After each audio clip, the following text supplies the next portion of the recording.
खासदार डॉक्टर श्रीकांत शिंदे हे शिवसंवाद यात्रेनिमित्ताने नांदेड हिंगोली दौऱ्यावर असताना नांदेड येथे त्यांच्या ताफ्यातील 4 गाड्यांचा अपघात झालाय।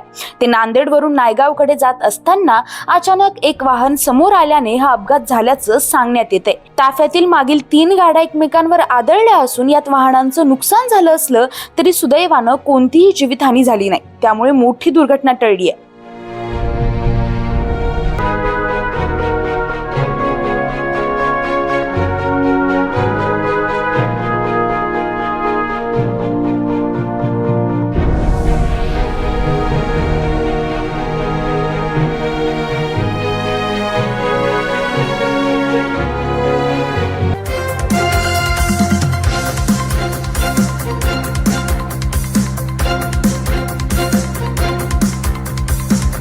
समाज साधना न्यूज, समाजहितासाठी सदैव अग्रेसर।